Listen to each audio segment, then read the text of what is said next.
Yes, no, maybe so.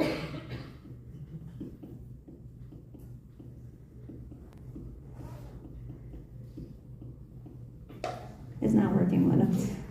Which is okay. There are other videos. Is there a pathway to try to get it to work? Because if not, I'll just tell you about it. Because it's a Connecticut state computer.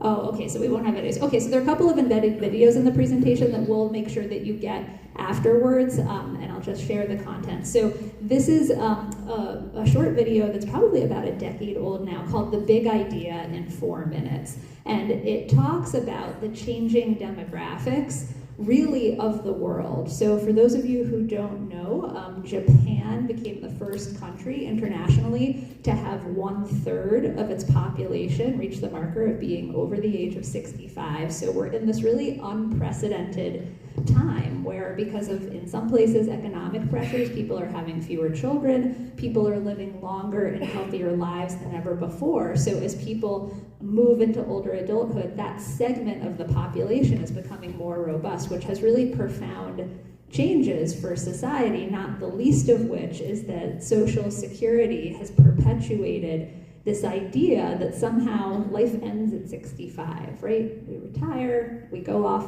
to the beach, and of course Social Security came into being at a time where average life expectancy was such that people lived anywhere from 3 to 5 years after Social Security kicked in. So now we're coming to a time where there might be 20, 30, 40 years of life even beyond 65. So the world is different, and this notion of creating places where we can all thrive across the lifespan becomes even more important. And this is further supported, am I up there? Yeah. By the Healthy Aging Data Report. So we and a couple of other organizations in Connecticut have been partnering since 2021 with University of Massachusetts's Gerontology Institute. So they released a report in 2021, and they released a new version with updated data in 2025. So if you're interested, it's on our organization's website. You can also check it out on theirs. But it's the only report of its kind that provides town and regional-based data on various markers associated with age. So since the last report, so right now in the state of Connecticut, about 1/4 of the state is age 60 or older, which is up from 23% in 2021. I know my colleague Deb Vivens from For All Ages is here, is going to talk about the importance of connection. So in Connecticut, more than 1/4 of older adults live alone. So some interesting data to mind here. And then another piece that I just want to draw attention to, because we'll talk about this later, in terms of disrupting ageism. So you'll see in the top right corner, age is reported by 65 to 74, 75 to 84, and 85 plus. How many people here have seen something somewhere that might stratify data, but then when you get to 65, there's kind of this catch-all 65 and older thing? Has anyone seen that? Is anyone here age 65 and older and kind of feel the same as somebody who's 105? Maybe not, right? It's an odd thing we do, in that our systems haven't caught up with this miracle of longevity, and we're still kind of stuck in this place where average life expectancies within many of our lifetimes were 72. So this idea of having centenarians is new in our culture.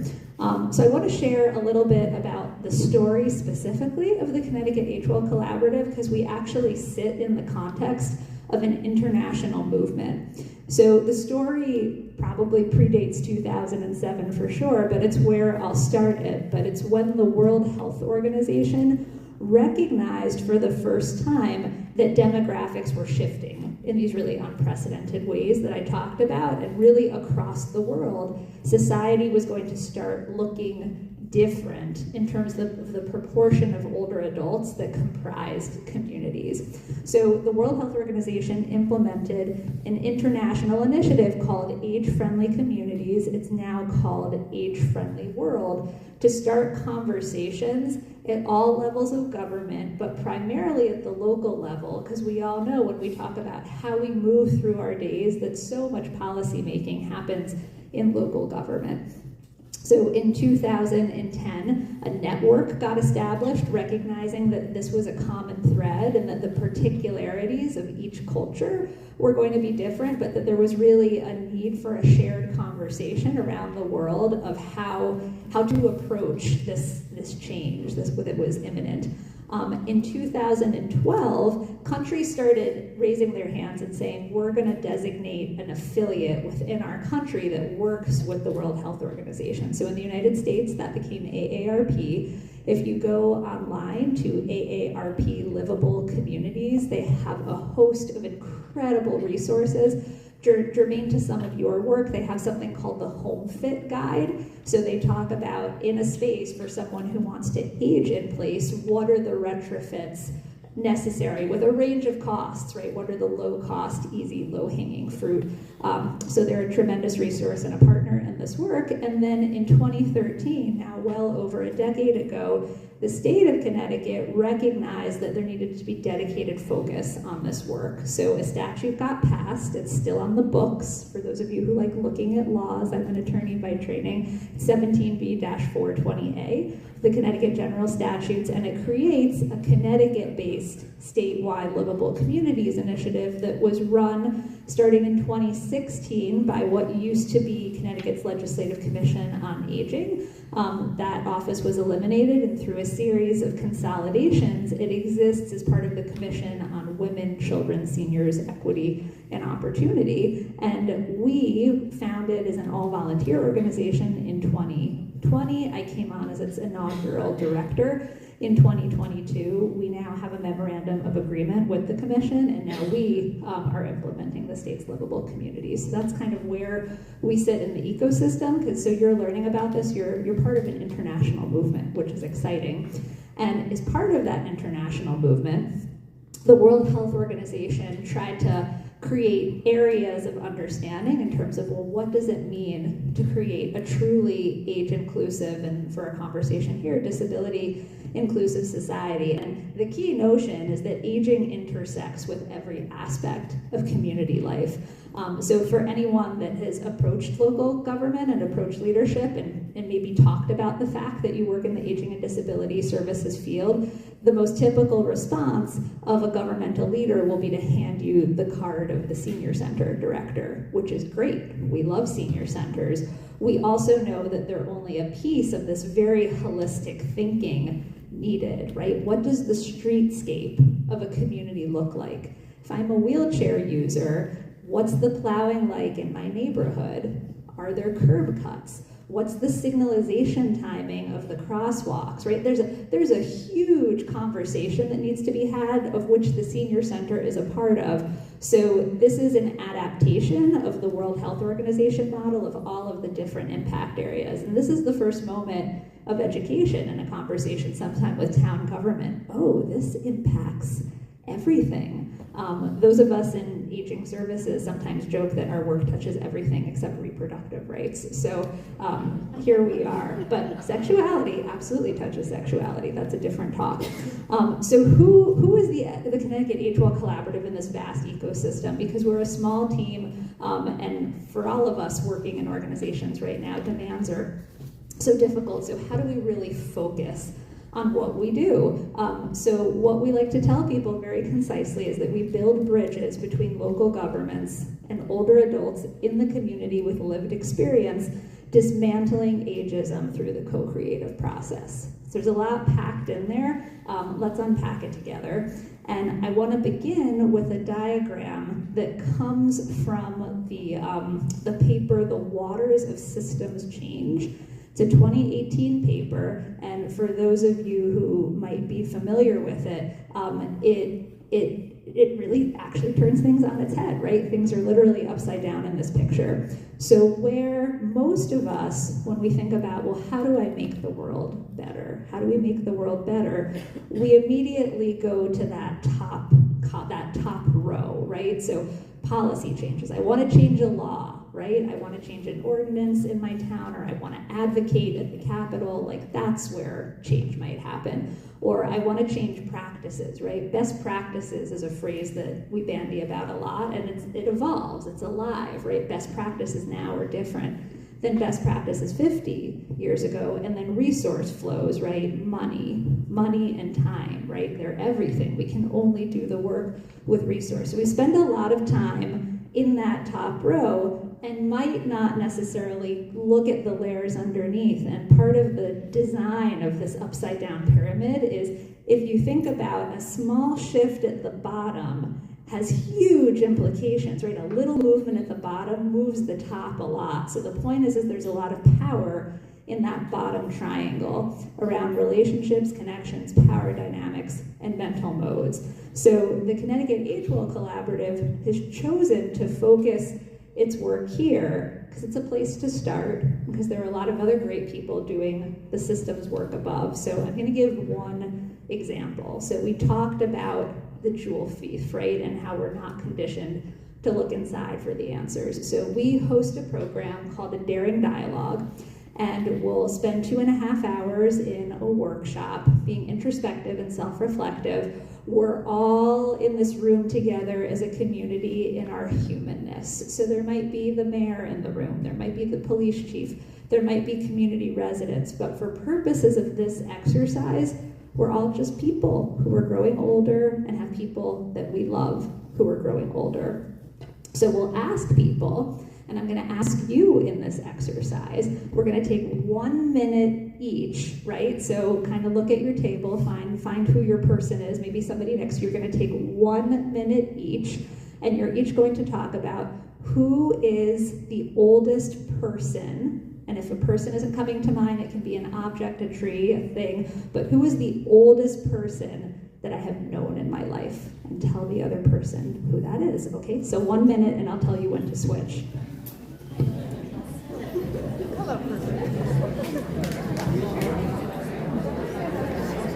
Hi, man.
Okay, go ahead and switch.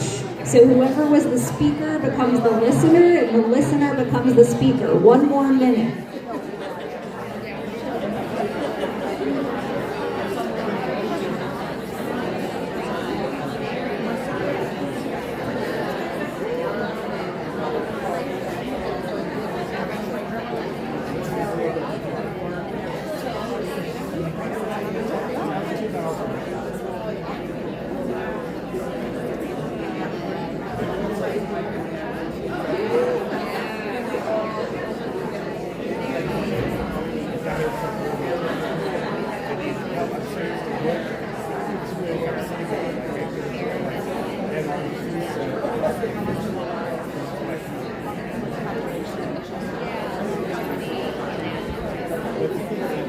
Okay, start wrapping up. Final thoughts.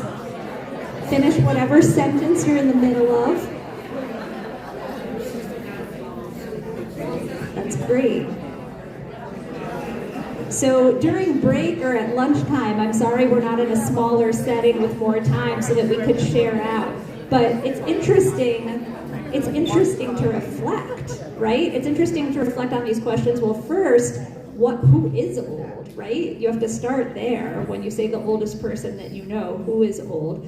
And then that person, how they may or may not have shaped your life. So you all have your unique story, but I'll share one that emerged from a daring dialogue. So for one person, the oldest person they knew was a grandparent at Thanksgiving. And if we had more time, we'd go in and we'd go a little bit deeper. So for this person, they were taught at Thanksgiving, children are to be seen and not heard. Grandpa had his own special chair. Grandpa is over there. I'm quiet, right? This sign of respect was deference, was space, was non-interaction. And in going through the course of the program, this person realized how these unconscious behaviors from childhood were driving a pattern of policy making around age-segregated housing that was being built in his town out on the perimeter of town where land was inexpensive. And I'm not passing judgment on age-segregated housing, right? There's a time and a place for integrated housing across generations, and there's also a time and a place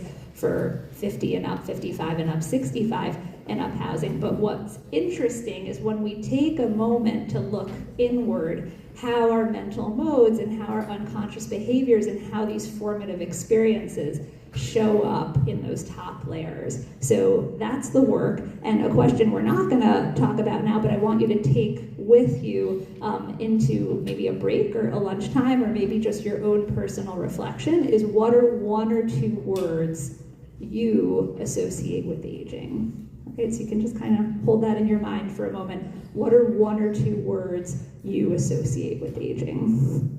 So the next movie that'll be something that, again, we get sent to you, in the city of Boston, there was a recognition of ageism as an unconscious driver of policymaking, of resource flows, and we're all the product of causes and conditions. We all walk up the aisle looking for birthday cards and see the really insidious things in older adult birthday cards, right? Really look at it with clear eyes, and we define ageism as the systematic stereotyping, discrimination, and oppression of older people. So in the city of Boston, they created a campaign called Age Strong. You could check it out on their website. It's delightful, and that question I ask you, what are one or two words you associate with aging? Some of them are frail, dependent, right? They're not nice words, and they're stereotypes. So there are older adults who are frail, and there are older adults who are dependents, but a stereotype is when we take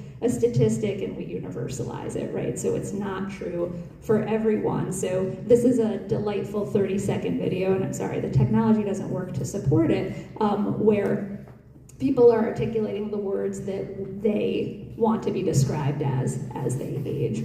So, given where we are, that begs another interesting question that's part of our work. What is the relationship between aging and ability?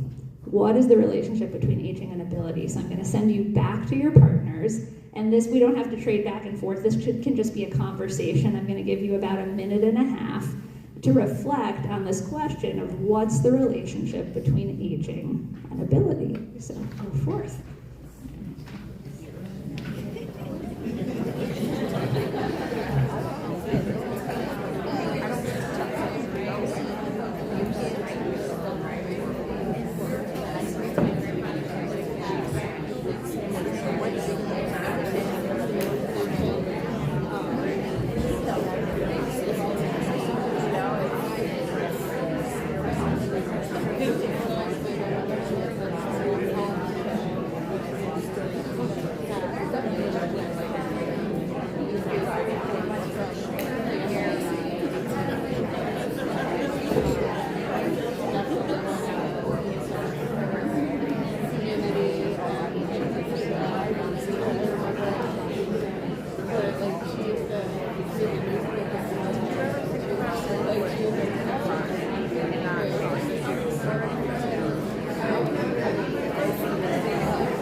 Okay, whatever thought you're in the middle of, start bringing it to its conclusion. Awesome. So, I'm so excited for all the conversations that you're having. So this relationship between aging and ability, we're having a whole conference, right, that begs the relationship of aging and ability. So there is a relationship, and I'm going to put out a few thought propositions, and you tell me, you can nod or say no, this doesn't feel resonant. So one, there is a correlation. There is a correlation, right? Over time, as we move through life, as our body changes, there are changes in ability, right? That's what it is to be alive and to be aging. There are some aspects supported by science of our ability that decline as we age. That's an inevitability. What is not an inevitability is that aging means we move into a life of disability. Does that feel correct?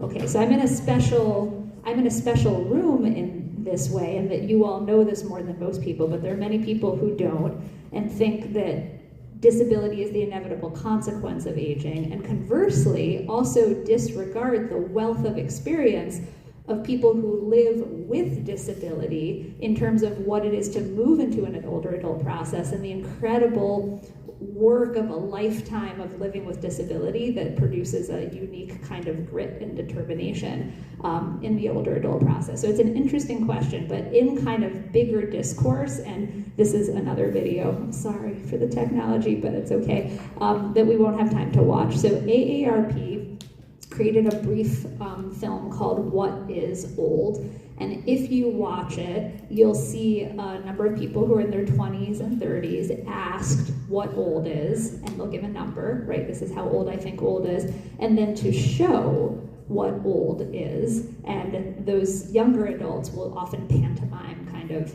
slow walking and being hunched over and disability. They then meet people who are the ages that they've named as old and have this transformational experience.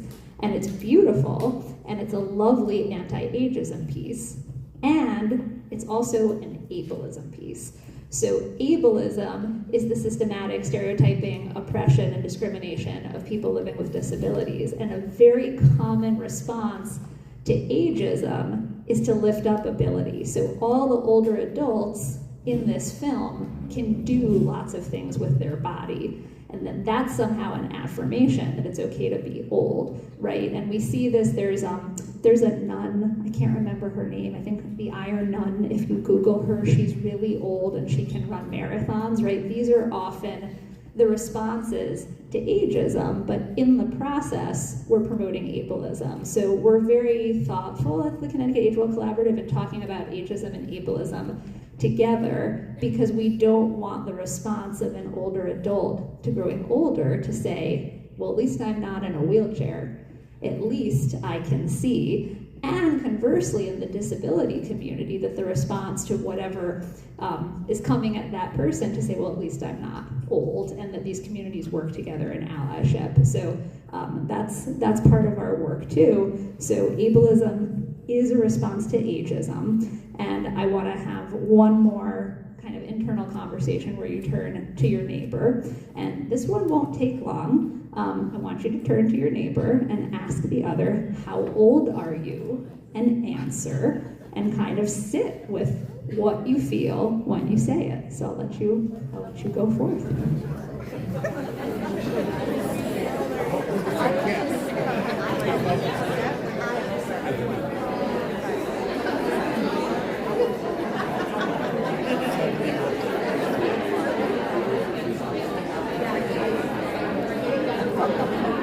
Oh, you all became friends. Y'all became friends. This isn't how long it takes to say how old you are. Come back. Come back. Okay. When I was at the American Society of Aging Conference a number of years ago, there was a campaign called Own Your Age. There was a campaign called Own Your Age.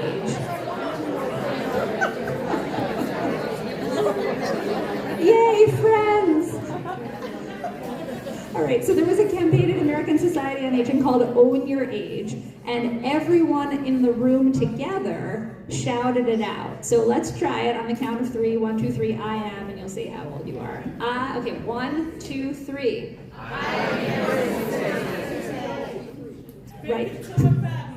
Yeah, right? So, you know, you're each having your own experience. For some of you, this maybe felt easeful. For some of you, this felt profoundly uncomfortable. I'm fairly sure at least one of you lied, because that's what we're taught, right? That's what we're taught. But it's so interesting to be self-reflective about these things, because it begs the question, like, why, right? Why am I having the experience? It's how many years since I've been born. It's like a very objective mathematical thing of all of the things of our attributes, right? Like this one is so clear. So when you start to peel back the layers of this, it all becomes very interesting. And it also becomes part of a conversation about health and a health crisis. So for those of you who aren't familiar with Becca Levy's work, she wrote a book called Breaking the Age Code: How Your Beliefs About Aging Determine How Long and How Well That You Live. And I have shared this statistic far and wide, and it blows my mind every time I say it. So internalized ageism is the belief that I somehow am less than as a result of my age. And that manifests in all kinds of behaviors, right? Oh, I might fall, I have to be careful, I shouldn't ride a bike. Oh, society tells me I'm weak, I'm gonna take the elevator, I'm not gonna climb the stairs. So these beliefs start to become internalized thoughts, and the thoughts become behaviors.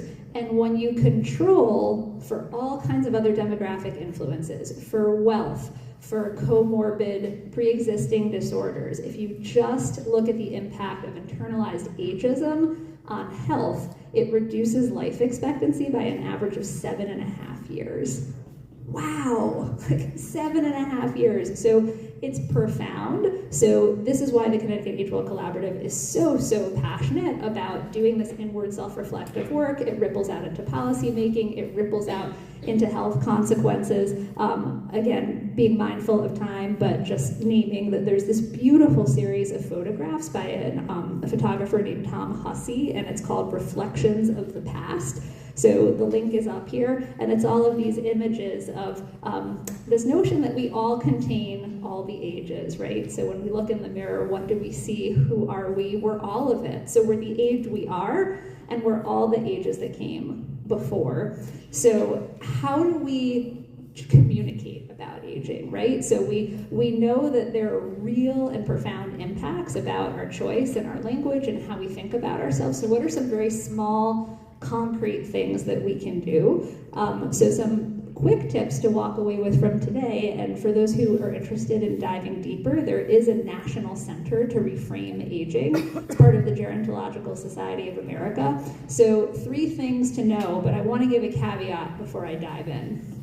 Language is cascading all the time, right? What a word means now versus what it meant 50 years ago. So society is imbuing language with things. So there's nothing right or wrong about any of these words. It's just a manifestation of the cultural container in the moment. So I don't want anyone to walk out of here and think, this is good, this is bad. This is just the moment where we are, and the real work is undoing ageism, right? The language is just on the surface. But things that you can do, which some of this might be surprising for you, and all based on research by an organization called the Frameworks Institute. They do research on best communications practices based on interviews, thoughts, perceptions.